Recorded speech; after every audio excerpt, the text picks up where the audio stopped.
எல்லாருக்கும் வணக்கம். உங்களுக்காக சொல்லிட்டு இருக்க என்னுடைய பெயர் இந்து. எல்லாரும் நல்ல உடல் நலத்துடனும் மனமகிழ்ச்சியுடனும் இருக்கணும். வாங்க நாம இன்னைக்கு சிந்தனை பெட்டகத்துல அறையின் 219 மறுபக்கம் கதையினுடைய 2வது பாகத்தை பார்க்கலாம். வண்டி போய் அந்த ரெஸ்டாரண்ட்டுக்கு முன்னாடி நிக்குது. மீதி எல்லாரும் என்னமோ ஓரளவுக்கு மன நிம்மதியோட இறங்குறாங்க, ஜாலியாக கூட இருக்காங்க.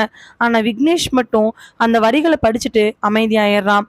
காரை கொண்டு போய் செல்வம் இடத்துல நிறுத்துறதுக்காக போக மீதில லக்கேஜ் எடுத்துட்டு வெளியில நிக்கிறாங்க.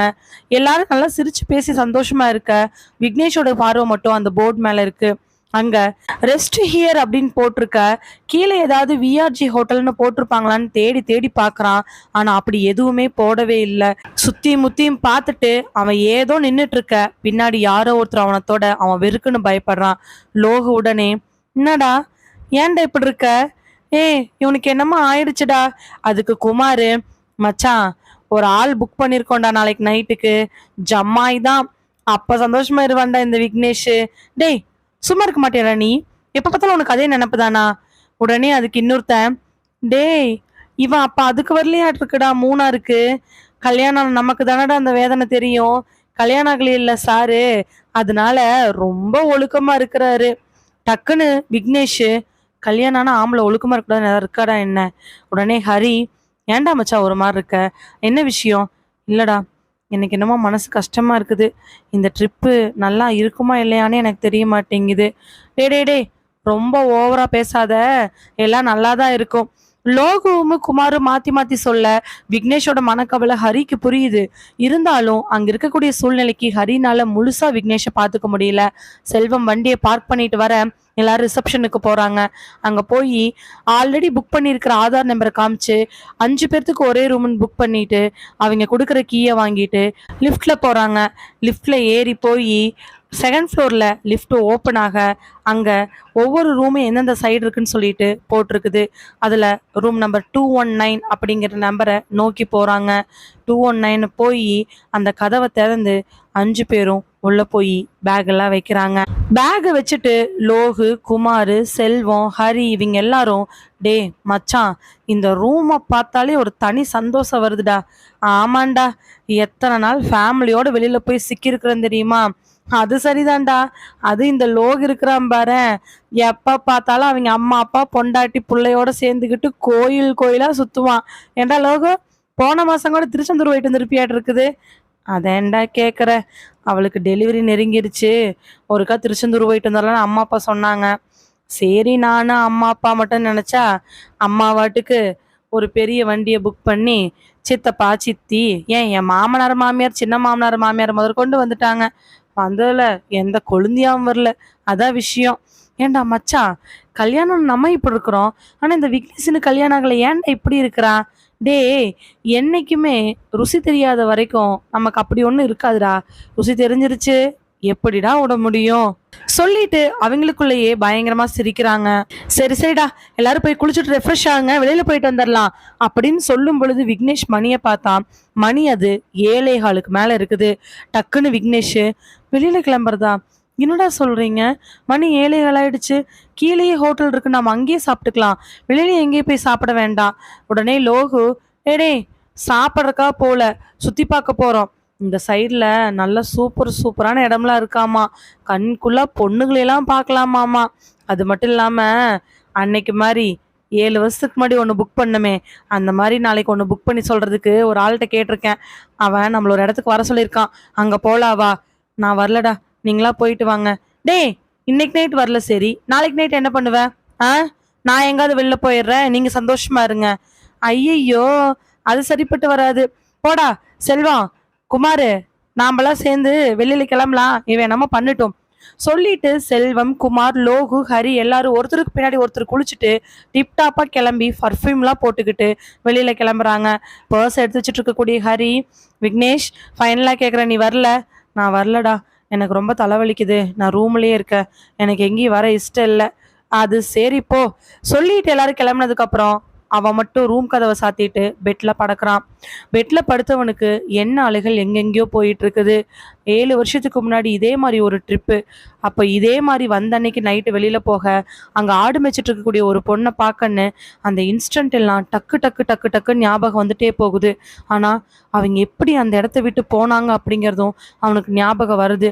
7 வருஷத்துக்கு முன்னாடி அந்த ஹோட்டலை விட்டு இவங்க 6 பேரும் முரளியோட சேர்த்து அந்த பட்டி படுக்கை எல்லாத்தையும் வேக வேகமா எடுத்துக்கிட்டு வெளியில ஓடுறாங்க. விஆர்ஜி ஹோட்டல் விஆர்ஜி ஹோட்டலோட ரிசப்ஷனுக்கு வந்து சாவி வேகமா வச்சுட்டு, இந்தாங்க, நாங்கள் ரூமை புக் பண்ணியிருந்தோம், இப்போ வெக்கேட் பண்ணுறோம், நாங்கள் கிளம்புறோம். சார், நீங்கள் 5 days புக் பண்ணியிருந்தீங்க, இன்னைக்கு 3 day தான் ஆகுது, ஏன் சார் இப்போவே நீங்கள் வெக்கேட் பண்ணுறீங்க? மேடம், அதெல்லாம் எங்களுக்கு எக்ஸ்பிளைன் பண்ண நேரம் கிடையாது, நாங்கள் இமீடியட்டாக வெக்கேட் பண்ணுறோம். சார், இப்போ இந்த 2 daysக்கான ரீஃபண்ட் நாங்கள் தரமாட்டோம் சார். எங்களுக்கு தள்ளினாலும் பரவாயில்ல மேடம், இந்தாங்க பிடிங்க, நாங்கள் வெக்கேட் பண்ணுறோம் சொல்லிட்டு 6 பேரும் ஒருத்தருக்கு பின்னாடி ஒருத்தர் பரபரப்பா வேகமா அங்கிருந்து வெளியேறாங்க.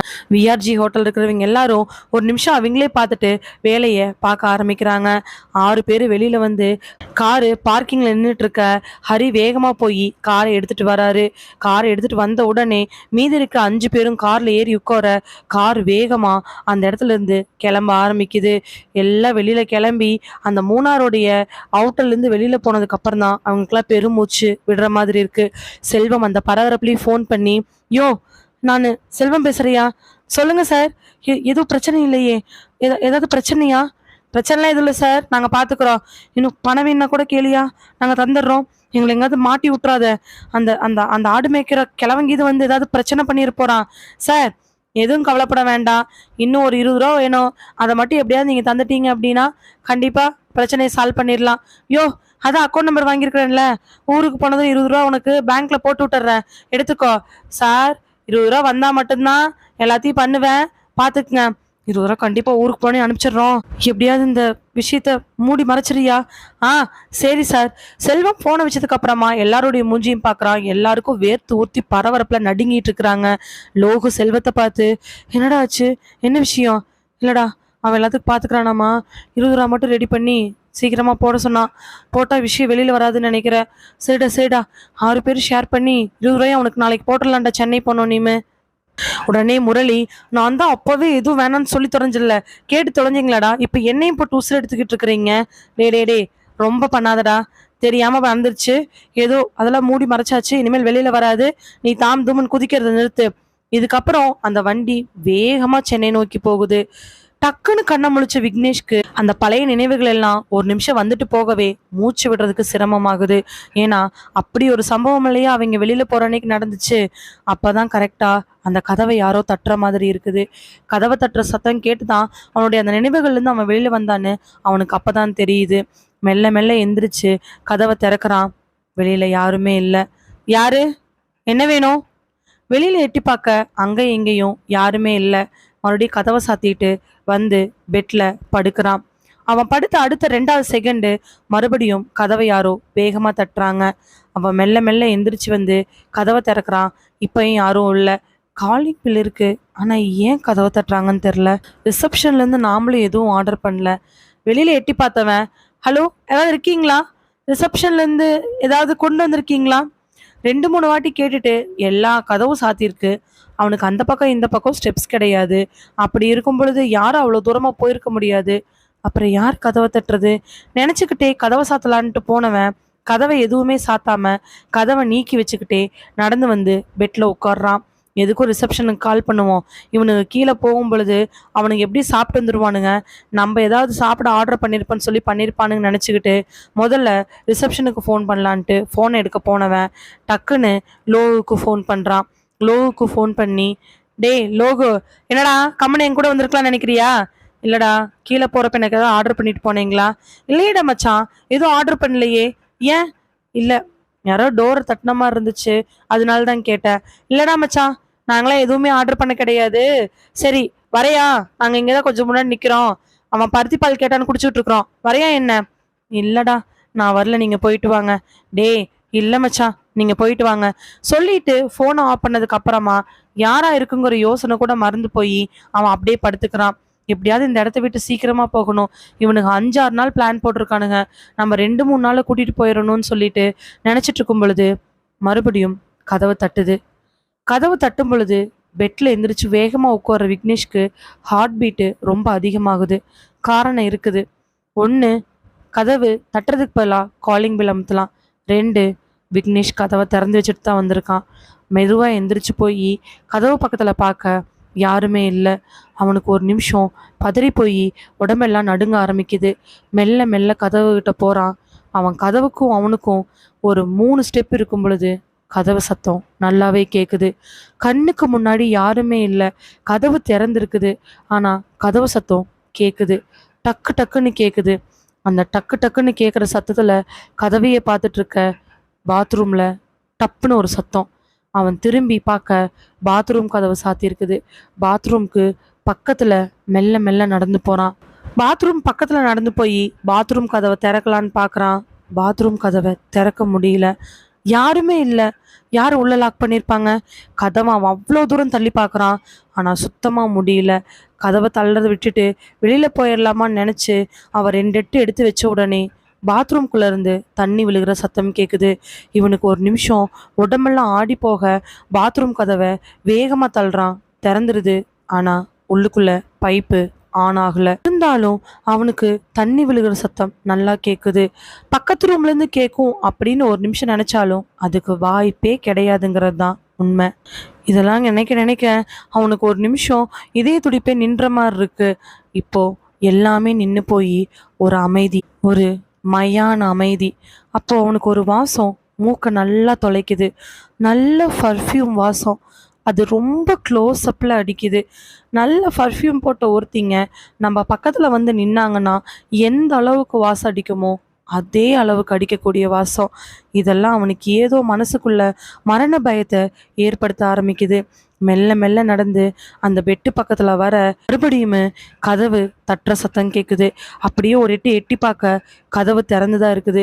என்ன பண்ணுறதுன்னு தெரியாமல் அவன் வேக வேகமாக வெளியில் போயிடலான்ட்டு ஃபோனை எடுத்துக்கிட்டு வெளியில் போகலான்ட்டு அவன் வேகமாக நடக்கிறான். கரெக்டாக அவன் வேக வேகமாக போய் அவனோட இதய துடிப்பையெல்லாம் கண்ட்ரோல் பண்ணிக்கிட்டு எப்படியாவது இந்த ரூம்லேருந்து வெளியில் போகலாம் அப்படின்னு நினைக்கும் பொழுது ரூம் டப்புன்னு சாத்திடுது. அந்த கதவு சத்தத்தில் அவன் பின்னாடி வந்து அப்படியே கீழே விழுந்துடுறான். கீழே விழுந்தவனுக்கு மேலேயும் கீழேயும் மூச்சு வாங்க ஆரம்பிக்குது. அப்போது மறுபடியும் அமைதி. ஒரு செகண்டில் பாத்ரூம் கதவை அடித்து அதுக்கு அடுத்து 2வது செகண்டு தண்ணி விழுகிற சத்தம் கேட்குது. முகமெல்லாம் வேர்த்து போய் மூச்சு விடுற கூட சிரமமாக இருக்கிறவன் வாயெல்லாம் குளற ஆரம்பிக்குது. ஹெல்ப் பண்ணுங்க, ஹெல்ப் பண்ணுங்க அப்படின்னு கத்த ஆரம்பிக்கிறான். ஆனால் அவனோட சத்தம் அவனுக்கே கேட்க மாட்டேங்குது. பேக்கெட்டில் இருக்கக்கூடிய ஃபோனு எல்லாத்தையுமே தேடி தேடி பார்க்குறான். ஆனால் அவனுக்கு கையில் சிக்கல. எந்திரிச்சு அங்கேயும் இங்கேயும் போகிறானே தவிர அவனுக்கு இதுக்கு மேலே என்ன பண்ணுறதுன்னு தெரியவே இல்லை. தன்னோட ஃபோனை தன்னோட பேக்கெட்லேருந்து வேகமாக எடுத்து டயல் பண்ணுறான். யாருக்கு பண்ணுறதுன்னு தெரில. முதல்ல செல்வமோட நம்பருக்கு பண்ணுறான், நாட் ரீச்சபிள். அதுக்கடுத்து குமாரோட நம்பருக்கு பண்ணுறான், அதுவும் நாட் ரீச்சபிள். அதுக்கு மேலே லோகு, ஹரின்னு எல்லாருக்கும் பண்ணி பண்ணி பார்க்குறான், முடியல. ஃபோனை தூக்கி பெட்டில் எரிஞ்சிட்டு லேண்ட்லைன் நம்பர் எடுத்து காதில் வச்சா அதுவும் டெட் சிக்னல் காட்டுது. என்ன பண்ணுறதுன்னு தெரியல. மறுபடியும் ஒரு அமைதி. அவனுக்கு ரொம்ப பக்கத்தில் யாரோ அவன் கூட உட்காந்துருக்கிற மாதிரி இருக்குது. அவனுக்கு அந்த உணர்வு நல்லாவே தெரியுது. அவன் கூட யாரோ இருக்கிறாங்கிற உணர்வில் அவனும் திரும்பி பார்க்குறான். அவன் திரும்பின உடனே அவன் வாசம் நல்லா அடிக்குது. அந்த பர்ஃப்யூம் ஸ்மெல்லு. நம்ம பக்கத்தில் ஒருத்தர் நெருக்கமாக உட்காந்துருந்தாங்கன்னா எந்த அளவுக்கு ஸ்மெல் வருமோ அதே மாதிரி ஸ்மெல்லு. அந்த நிமிஷம் அவனுடைய கண்கள் எல்லாம் கட்ட ஆரம்பிக்குது. அப்போ கரெக்டாக டப்பு டப்புன்னு மறுபடியும் கதவு சத்தம். ஒரு நிமிஷம் பதறி போனவன் எந்திரிச்சு நிற்கிறான். வேகமாக மறுபடியும் கதவு சத்தம். மறுபடியும் டப்பு டப்புன்னு கதவு சத்தம். இவனுக்கு என்ன பண்ணுறனே தெரியல. நிமிஷத்துக்கு நிமிஷம் அந்த கதவை தட்டுற சத்தம் வேகமாயிட்டே போயிட்டு இருக்குது. அப்படி வேகமாக போக போக அவன் என்ன பண்ணுறன்னு தெரியாமல் கதவு பக்கத்தில் தானாக நடந்து போகிறான். கதவில் கையை வச்சு கதவை திறக்கலான்ட்டு போகிறான். கதவு சத்தம் இன்னும் கேட்டுக்கிட்டே இருக்குது. கடைசியாக காலிங் பெல் சத்தம் கேட்க அவன் கதவை டப்புன்னு திறக்க வெளியில் ஒரு பையன் கையில் ஒரு பார்சலோட நின்றுட்டுருக்கிறான். யாருப்பா நீ? என்ன வேணும்? சார், உங்கள் பேர் தானே விக்னேஷ்? ஆமாம், நான் தான் சார். இப்போ தான் செல்வம் ஒருத்தர் ஃபோன் பண்ணார். உங்களுக்கு ரூமில் கொண்டு போய் சாப்பாடு கொடுக்க சொன்னார், அதனால கொண்டாந்தேன். சாப்பாடா? நீ இப்போ தான் வரையா இல்லை முன்னாடியே வந்துட்டியா? இல்லை சார், நான் இப்போ தான் வரேன். வந்து இப்போ தான் தட்டுனேன். நீங்கள் தான் சார் திறக்கறதுக்கு டிலே ஆகிடுச்சு. சரி, இங்க இங்க வேற யாராவது பக்கத்து ரூம்ல சார் என்ன சார் கேட்குறீங்க? எனக்கு ஒண்ணுமே புரியல. அவனும் என்ன பேசுறதுன்னு தெரியாம உளறிட்டு இருக்கிறான். அதுக்கப்புறமா, "ஒண்ணும் இல்லப்பா. நான் நான் பார்த்துக்கிறேன். கதவ ஓப்பன் பண்ணியே வச்சுக்கிறேன். நீ விடு." கதவ தள்ளி நல்லா டோர் ஸ்டாப்பர் போட்டுட்டு, அந்த சாப்பாடு பார்சல வாங்கிட்டு, பின்னாடி திரும்புனவன், டக்குன்னு திரும்பி அந்த பையன பார்த்து, "தம்பி ஒரு நிமிஷம். சொல்லுங்க சார். இந்த ஹோட்டல் எத்தன வருஷமா இருக்குது?" "அது என்ன சார் ஒரு 5, 6 வருஷமா இருந்திருக்கும்." ஆ அதுக்கு முன்னாடி? இல்ல சார். இந்த ஏரியா ஒரு காடா தான் இருந்துச்சு. அதுக்கு முன்னாடி எனக்கு தெரியல சார். நான் இப்ப தான் சார் ஒரு 3 வருஷமா ஒர்க் பண்ணிட்டு இருக்கிறேன். ஆ சரி தம்பி. இந்த விஆர்ஜி ஹோட்டல்னு ஒண்ணு ஆமா சார். விஆர்ஜி ஹோட்டல் ரொம்ப ஃபேமஸு. எடுத்துட்டாங்க சார். ஒரு அதுவும் ஒரு 5, 6 வருஷத்துக்கு முன்னாடி இருக்கும். எடுத்துட்டாங்க சார். அவிங்களோட பிரான்ச் தான் இந்த ஹோட்டலா? இல்ல சார். அந்த ஹோட்டலுக்கு இவங்களுக்கு சம்மந்தமே கிடையாது. விஆர்ஜி ஹோட்டல் எடுத்தது எடுத்தது தான். அதுக்கு இங்க எந்த பிரான்ச்சும் இல்ல. ஒரு காலத்துல ஃபேமஸா இருந்தது. இப்ப சுத்தமா எங்க போச்சுன்னே தெரியல. அப்போ இந்த ரெஸ்ட் ஹியர்ங்கிற இந்த ஹோட்டலுக்கும், விஆர்ஜி ஹோட்டலுக்கும் எந்த தொடர்பும் இல்லையா? இல்லையே சார். அப்போ போர்ட்ல எல்லாம் என்ன சார் உளர்றீங்க? இந்த ஹோட்டலுக்கு அதுக்கு எந்த சம்மந்தமும் இல்ல. அந்த பையன் சொல்லிட்டு அவன் பாட்டுக்கு போக, விக்னேஷுக்கு சொல்லவா வேணும்? மரண பயம் அப்படியே நச்சுன்னு நெத்தில அடிச்சு நிக்குது. கூடவே 7 வருஷத்துக்கு முன்னாடி நடந்த விஷயங்களும் கண்ணுக்கு முன்னாடி நிக்க தான் செய்யுது. ஆக மொத்தத்துல உயிர் பயத்தோட அவன் அந்த ரூம்ல நின்னுகிட்டு இருக்கிறான்.